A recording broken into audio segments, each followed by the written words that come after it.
Welcome everyone back to the UK Journeyman Save. In today's episode we have two games in the second division of Northern Ireland. We are away to Bangor and then at home to Loughgall. Since you last left us, things have gone a little bit awry, and because of that we've actually had a bit of a tactical shift. So yeah, we drew and won the opening game. Things were looking good. We then lost to Institute, beat Portstewart, who were a third tier team in the Cup, drew with Welders, lost to Newington, beat a not even in the third division, a lower league side in the Cup, in the Northwest Senior Cup, then lost to Anna in the league, and then we hadn't won in what? We'd only won one league game. Things had to change. So for the Ballymallard game, we've changed it. So this is the tactic. I'm going to run through it because a couple of people have been asking me to do a bit of a deep dive on the tactic, but this is actually a new tactic. We won 5-1, so I think I've come up with something pretty special here. So basically, looking at the squad, we didn't really have a proper number 10. We had a couple of players who could play number 10, but our best players are actually strikers, and we've got four or five good strikers. So realistically, we want to be getting two on. So instead of a 4-2-3-1, it's a 4-2-2, and it's actually really simple. It's a 4-2-2, a 4-2-4 in possession, and out of possession, it's basically a 4-4-2. So the wingers basically drop back instead of being attackers. They become basically not a flat ball, but basically, form a bit of a 4. So it's 4-4-2. So the way that it works is the fullbacks basically are wingbacks. So they are really, really working hard to get the ball. Really hard to get up and down the pitch. So they'll be overlapping. And then when they're out of possession, they're basically trying to win the ball back. The centre backs basically play with the ball, and then out of possession, they're just regular centre backs. One of the DMs is a box-to-box midfielder when we're in possession. Then out of possession, he's trying to win the ball back as a presser. The other one is more of a playmaker, and then out of possession, basically just drops back. When he's pressing, he drops back to try and win it back. So it's kind of like a one goes up, one goes back kind of thing. Their wingers are inside forwards, in possession, out of possession, they're wide midfielders. Then we've got one deep line forward and one channel forward up top. And then out of possession, we've got a centre forward and a splitting outlet centre forward. So basically that's the roles that are set up. I don't think the roles are uber important. Basically the way that it works is as these players are going forward, obviously they're cutting inside, which allows the wing backs to overlap. So a lot of times we've got a lot of people in the box. As you can see, when we got a team instructions, when we're in the box, we are really overloading it. So basically, it's an attacking mentality tactic, which is quite brave. So there is going to be probably times we get beat 3-4, concede a lot of goals if we come up against a good side. We might not play this system. We might go for something a bit more conservative, but we're really being quite liberal with it. We're just really chucking everyone forward, really not caring. So essentially, everyone gets in the box. You've got Sabara, who basically, if they try and get it out, it's going to fall to him or one of the midfielders. And then you've got both wingers coming in to try and cut inside. And then anytime we have got a player who's cutting inside, that wing back's getting up, and then you've got basically a midfielder to cut back to if the winger or the strikers aren't on. Same on the other side. You've got the inside forward comes in, the wing back comes out, and then the other wing back is also going to be the back stick, and then when it's in the middle, like I say, it's packing the box and everyone tries to get in and amongst the goal. It could lead to potentially a bit of a crowded box at times, but at this level that actually seems to be a good thing because we're getting lots of rebounds, lots of second balls, winning the ball back in good areas as well. As you can see, when we're in possession, it's basically quite a narrow, as you can see, it's quite narrow. So the inside forwards come in, they've got lots of options with the midfielders and the strikers, and then there's always an outlet out wide, and if need be, they can go back as well. And as you can see, it basically just shifts across when we go back. And then in defence, it's pretty much as you would expect. The 4 in attack are there, so there's a big row of outlets there as well as outlets out wide. So it's very much a wing play sort of system. And then out of possession, when we're here, we've got two people trying to win the ball back, and then we kind of sit back a little bit trying to get into more of a defensive shape. And then in midfield, again, you've got two strikers maybe trying to press, but everyone else kind of sits back. It's more of a, when we're going forward, we really throw everyone forward. But then when we actually do get back, as you can see, we do try and pretty much load the box to try and cut out any options, and then when it's in defence, it's basically everyone back. Gorman drops in basically to form a back five, and then the wide midfielders drop in, so it's a 5-3-2 at this point. So it's well thought out in terms of instructions, and I think it will end up being pretty good. It's really high tempo, so it is quite intense. It's obviously asking a lot of these players, so there might be more injuries, there might be more substitutions needed. We're not wasting time. We look to counter-attack, and when we do, because we've got inside forwards who are wanting them to come in quite narrow, but then obviously that leaves the wing-backs to basically fill up that space that isn't narrow. We don't play for set pieces. Obviously, we're just trying to play out through the middle, play through the press as well, so not just letting the ball go, and we just don't want people shooting from distance, because what's happening sometimes is that the players get into good areas and then the wing-backs are just having a really strange shot. And then out of possession, it's trying to win the ball back, so it's basically a pressing system mixed with wing play, which is why it's on clean slate, because it doesn't really make sense as wing play and it doesn't really make sense as a press. It's kind of both. So we get the ball back, we counter attack, we basically try to not let them have the ball, give the ball away, and usually what happens is they end up kicking it long, and we've got big tall centre backs who can basically pick it out, and it really works well. So that's the system. So if you want to copy it, go for it. It's a 4-2-4 in possession. Out of possession, it's basically a 4-4-2, and the instructions work well. You might need to tweak it depending on what level of play you're at. If you are a better team, you can maybe go even further with some of these, because we're obviously not that great of a team. I'm pretty much just chucking everything on balance. It's really not trying to specialize too much in the way we play. It's really just, okay, get the balls up, and when we do get there, have the players. I think the roles are actually more important than the instructions in the tactics. I found that the instructions, really for the most part, I'm going pretty much the same with most stuff, and then unless you either want to press or you don't. And that's really it. I found that a lot of this stuff is best to just leave unbalanced, and that could be because I'm managing a worse side. But we can only really see as the series goes on. Now, I'm not saying this is the perfect tactic, but we did win 5-1. So I'm expecting lots of goals today. Hopefully that will continue. And like I say, there is going to be times, I think, with this system we may concede. Obviously, Ballymanard keeping, they're down in 10th, so they're not a very good side. We're in 6th after all this, so we've definitely got some catching up to do with the teams above, and hopefully playing Bangor and Loughgall, Loughgall are actually down in 9th, but Bangor up in 3rd. Hopefully we can start to make a bit of ground up on those boys, and that's going to be our first game, is the Bangor game, and this is the side we've got. Abbottson in goal, back four of Brown, Gregory, Lara and O'Kane, Oladunjai and Gorman in midfield, and then a wingers of Sabara and Smith. We definitely need a proper winger. Sabara is not really a winger. And then McDade and Andy Jones up top, who started to get in amongst the goals as well. A couple of players are on international duty, Brannigan and Lynch, so they're not going to be available maybe for both games, so that's why Lara's come into the side. But Brannigan's been okay. Lynch hasn't really lived up to it. Not really seen much of a lot of these boys who aren't starting, really. I think this is, besides maybe Gregory, Brannigan in for Lara, this is very much our best side. In terms of what we need to improve, I think a really good striker could help. I think Andy Jones is fine, but pairing him up with someone who's a proper striker is definitely the way to go. I think the deep line forward suits McDade. He's a decent passer. He's a decent dribbler. He's got a good first touch. He's not the quickest, so just someone to play off is probably good. And then the channel forward, I think, suits Andy Jones because he's quite quick for the level. And he can touch, he can finish, so he's definitely not someone you'd look as a creative outlet, but as someone who can run the channel and work his socks off. He's definitely a bit better. So we'll see how that gets on. Obviously, it's not a finished product. We may adjust the tactic further.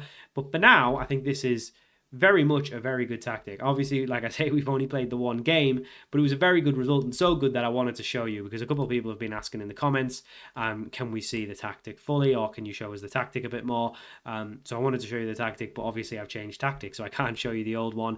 The old one wasn't working anyway, so you didn't want to see this. This is the one you want to see, and this will be a real test for the tactic, because obviously it worked really well against Ballymanard, but maybe not so good against a team that are potentially better than us. I mean, I think this is a really good litmus test for this tactic. We'll see how we get on. But like I say, I think There's still positions on the pitch we need to improve on. Obviously, only 2 wins out of 7. We probably want to be doing better than that.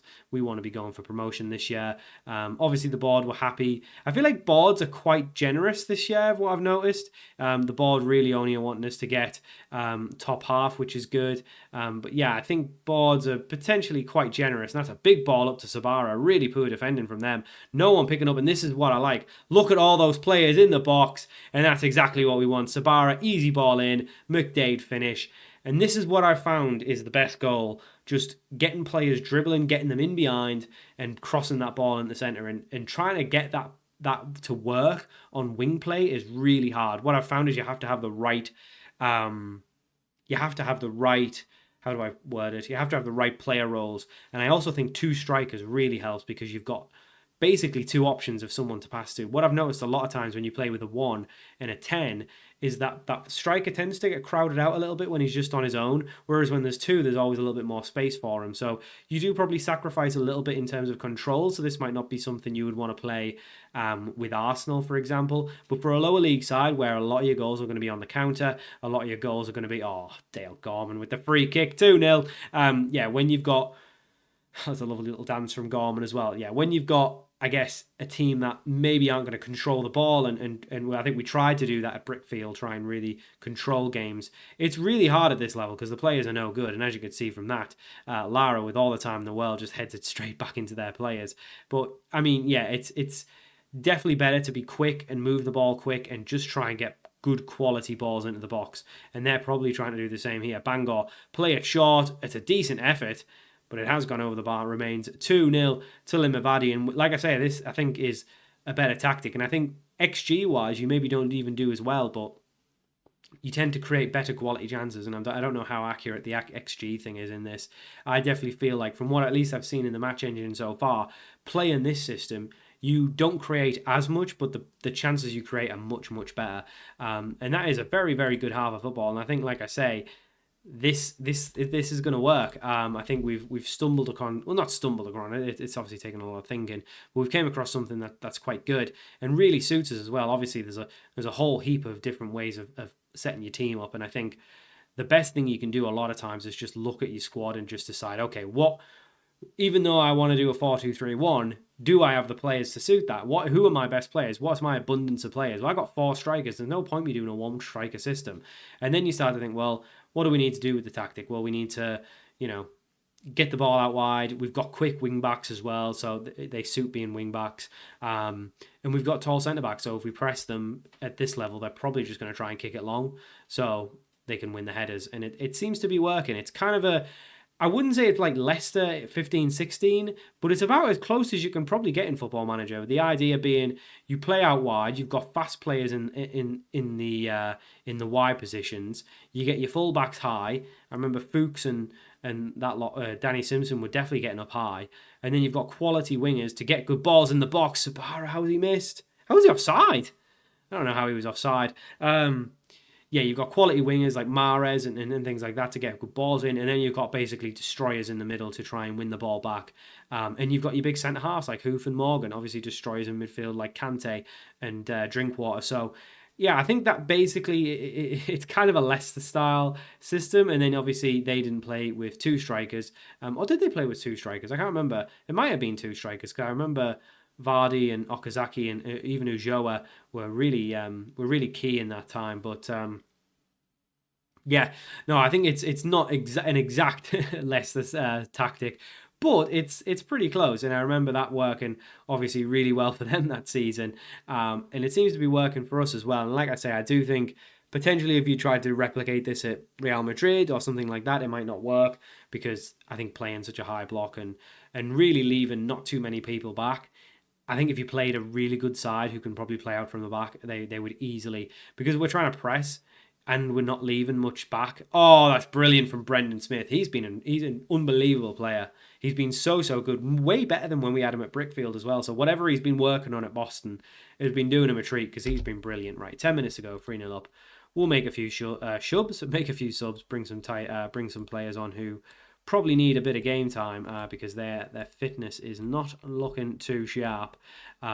Yeah, we'll just do a straight 5 swap for 10 minutes. I know it's not a lot of time for them to come on and get some fitness. But yes, it seems to be working. And thankfully, defensively, it's not too compromising. We seem to be handling whatever it is. So let's see how it works now they've got the ball. So yeah, we do sit back though. Like, I know it looks like there's not many numbers back. But once unless they move it quickly, because the midfielders drop in, the fullbacks drop in, the centre-backs drop in, it really ends up being quite good. And their only chance really is probably to play on the floor, trying to knock it long. We've just got too many people to deal with it. So they need to either do the same thing and commit a lot of men forward, or they need to play on the floor and basically be better technical players than us. And we haven't come across anyone like that so far. So that's basically it. And a 3-0 win, very good start to the episode. And that is back-to-back wins for the first time as manager of LIMAVADY. We rock up to 5th. Promotion's on the cards. I can feel it this time. It's not like Brickfield where we were never close. I'm feeling it now, Mr. Krabs. Right, let's go play the Loughgall game. So for our second game of the episode, we are playing Loughgall in the second tier. It's the same team that won the first game, because you don't change a winning side, and the international players aren't back yet. So we're going with the same side. Hopefully we'll get a similar result. Obviously, a great win against Bangor rocked us up the table, and we need to go one step further. As you can see, we are 6th in the league at the minute, and we definitely need to make that step up. These are 10th, so we should be winning this game, but shoulda, woulda, coulda. A win today, I think, could go as high as 3rd, actually. So that would definitely be ideal. I still think, like I say, there's maybe 1 or 2 players we could really do with in key positions just to get us into that promotion space. But I think since the change of tactic, I mean, it's only been 2 games, but we definitely look a lot better. We're creating a lot more, which was been the main issue, really. I always thought we had good enough attackers, but we just weren't creating enough. But Loughgall are doing their best effort to get forward here. That's a very good run from this Walsh, who goes himself. I mean, that's so tame. It was a great run, and this is such a tame effort right at the end. It's such a waste. Why not wait for someone to come up? Yeah, very odd stuff from there. I don't even know where he is. He's the left winger, so yeah, not great from him. But yeah, I mean, if we can get a win today, I mean, like I say, we should be winning this game, because these are not a great side, or at least so they've not had a good start to the season anyway. But perhaps that is giving them the rocket to try and turn it around, I guess. Nothing so far, but Ola Dunjai plays it forward to Robbie McDade. Not the quickest bloke. He plays it all the way back to Brown, who goes back to Ola Dunjai. We're switching it over now into Robbie McDade, into Brendan Smith. He's got his fullback there. Doesn't need him. Ola Dunjai now into... Oh my God, we just move it so quickly. I can't keep up with it. Andy Jones from distance. Oh, it's hit the bar. It's hit the keeper. But he's kept it out. Jeffries, the Loughgall goalkeeper, just about keeps it out. It was a wonderful effort from Andy Jones. Really, really good stuff. And we were just passing it around like little ping pong, just back and forth, just 3 5-yard passes back and forth in the space of about a second. It was crazy. Ola Dunjai now on the ball, plays it through to McDade, and we're looking after it. What I'm worried about is we're not getting it into the fullbacks, which is really where we're dangerous. But Smith plays through to Jones. Can he find his strike partner in the middle? Doesn't. Goes back to Ola Dunjai. It's a great effort, but again, can only hit the post, and Loughgall are able to clear. But that was a good effort from Ola Dunjai. What I'm worried with slightly is we are reverting back to just trying to hit things from distance rather than getting the fullbacks involved, because that's where we're dangerous. Sabara cuts inside as he's meant to, tries to play it through to McDade, but he's just not quick enough to get there. But Brown will pick up the clearance. Can he get a good ball in? It's not a bad effort, but the keeper can just come out to collect. And it remains 0-0 here in this championship game. And the highlight seems to be carrying on. Loughgall goalkeeper goes long. We are preventing the short distribution. That's a good win from the centre-back, but it's good work from the Loughgall player. But the left-back, O'Kane, should I say, is able to pick it up, finds Brendan Smith, who's probably been our best player so far since we've joined the club. O'Kane with a brilliant ball forward. Andy Jones didn't do enough to really chase it up. And how is this highlight still going on? There must be a goal coming or something, because it's been going on for so long. Oh, I thought I was just going to drop to McDade, but he just didn't get in behind. He didn't make the run. He got caught up with his man, and I think if he'd have just kept going, he may have even just about got onto it. Maybe not quick enough. But the highlight's still going. Are we on full match or something? It's still going. Lara wins it. Oh, he's dropped it. I don't know what happened there. Is he getting sent off? Oh, it's just yellow. I don't know what he did. He seemed to just clip him. That was the weirdest highlight ever. It was so long and nothing seems to happen. I don't know. Since the update, there's actually a 1.5 on the match speed now, but to me, that still seems a little bit quick. 1.25 is maybe a touch slow, but for me, I don't mind it. I think I'd rather have it just a little bit slow than too quick. For me, 1.5, it's just too quick. Ball over the top, Loughgall can come out and clean it up. And at the minute, we're not looking as good as we have done the first two games. I do notice this a lot on this year. You come up with a tactic, and it seems to work really well, and then it's like it just doesn't work after the first couple games. Sabara down the right-hand side. Can he find an option in the middle? Swings one in, and that's exactly what we wanted. Robbie McDade, our first signing here at LIMAVADY, gets himself in front. Good ball in from Sabara. Good run as well. That's exactly what the type of goal that I'm expecting from this side. We need to get the wing-backs to keep going up, though, because I've not seen the wing-backs involved enough, and they're really key to making this whole thing work. But another assist for Sabara, that's hard to say quickly, and another goal for Robbie McDade, who seems to be thriving since we went to the two-striker system. He wasn't great as a lone striker, and that was a good idea from Ola Dunjai, but Smith not on the same wavelength, and they are able to get the ball clear. But Lara sweeps up with the header, and I thought we were going to do something there, but it is just going to half-time. 1-0 up at half-time, not being as good as previous games, but we're still ahead. And that's the most important thing. We'll tell the boys not to get complacent, but we are potentially on the cards for 3 back-to-back wins, which I think might be the first time in the series in total. We've not won a lot of games back-to-back. And maybe by season 4 here in the save, we've just about cracked it. O'Kane swings in a free kick. Oh, I thought he'd scored. Brown, the right back, I thought he'd got his head on it. Well, he did get his head on it, but I thought he'd just about directed it towards goal. Unfortunately not. But even though Loughgall have had a few chances, we've, looking at the XG, definitely restricted them. But they've got themselves a free kick here in a dangerous area. And free kicks definitely seem to be quite a bit better this year. But thankfully the effort is over the bar, and Abbottson does not need to worry himself too much. Still 1-0, 55 minutes in. Not really any tired legs, which, considering how intense we're asking the boys to play, is definitely not bad. But I think the good thing is with this system is we do hold on to the ball just long enough to have a lot of possession. But obviously it's not possession just for possession's sake. We're trying to get quality chances. So I think the good thing is, yes, we are asking the boys to press and win the ball back, but nothing crazy. And also nothing... we are trying to hold on to it. That's a great ball in behind. That's a brilliant save from Abbottson. And that's what a good goalkeeper can do for you. Big Abbottson comes out, makes himself big. And that is a brilliant save from him to keep it 1-0. And we are hanging on a little bit here. They do seem to be growing into this half. We allowed them in too weakly there. And once again, we've allowed them in a little bit too easily again. We need to make sure we deal with it. And that's a decent enough tackle. But Jones doesn't win his header. And they're in behind here. It's swung in the middle, and it's an easy goal. Thankfully, this time it's offside. I wasn't actually sure it was, but thankfully it's offside. Abbottson looks like someone's just told them the worst, some absolutely awful news. It's offside, Abbottson. Don't worry, mate. Do not worry about it. Still 1-0 here, but we are definitely under the cosh and definitely on the verge of conceding. You can just sense the tide has turned here. Loughgall, goal from distance. That's really poor from Abbottson. I don't know why he's just palmed it. Almost stepped so far back. Where's the ball going? It's went out the ground somehow. It's found its way out of the ground. Yeah, that was poor from Abbottson.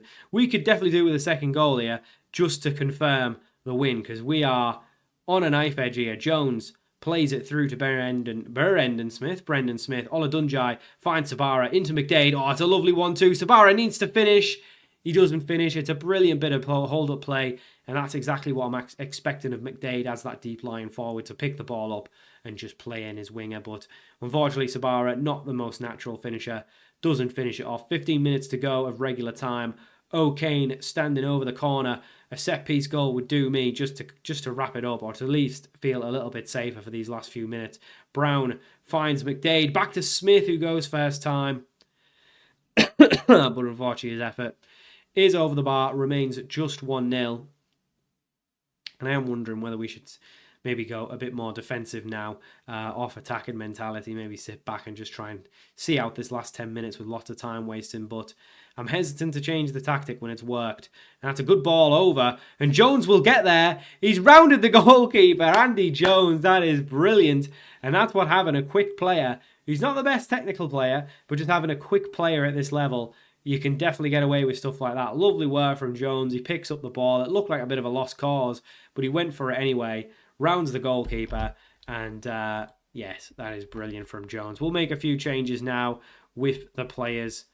With the win almost confirmed. I don't think these changes will really do too much, but we'll bring them on anyway just to get them. I guess let them get their appearance clause in their contract. We're doing them a favour, really, bringing them on. But not a 3-0. Another win, a 2-0 win, and then a 3-0 win to start the episode. That is great. We are up to third. There is still a bit of a gap between us and the top two, but I think we'll make that up. I think we are. We have went and found ourselves the best tactic on FM26 for lower league sides. I'm sure of it. But yes, great start to the new tactic. 2 clean sheets back to back as well, even more promising. Obviously, we got away with it a little bit in that one, but yeah, 3 promising results in a row since we've took to this tactic. 3 wins, which I think is the first time in the series we've done that. I guess the historians will have to let me know, but yeah, when we come back, I don't know where we'll come back for. We've got a cup game. I don't know what level of the cup it is. Is it it's the semis, I think. Wow, we're actually in the semis of this. We are playing a Premiership side, so we'll see how we get on in that. We might come back to the final of that. I don't know. If we get through the final, I guess we might. We're still in the League Cup as well. We're in the 3rd round of that. Probably won't come back for that. We are in the other cup as well. There is an Irish Cup, I think, but that must be later in the season. I don't know where we'll come back. I guess probably play, 1, 2, 3, 4... should we come back for Newington and Bangor? Because Newington are up there. So we'll get a few league games out of the way. Get some cup games out of the way as well. Or do we come now? Newington and Bangor near the end of November? Or is that too far? Let's go for Strabane and Newington. We'll leave Newington for the second game. We'll do that because they're up there. We got Institute who are top of the league. Did we come back for Institute then? Because they are top of the league. Yeah, let's do that. Institute at top of the league. So we'll play these off camera. Obviously, it's only a couple of league games, but the cup game as well. And if we win these 3 league games, I guess we could be within a chance of going top. So this could be a big game. So we'll play Institute and Anna next time we come back on the save. So thank you for watching. Hope you enjoyed this episode of the UK Journeyman, and I'll see you all for more very soon.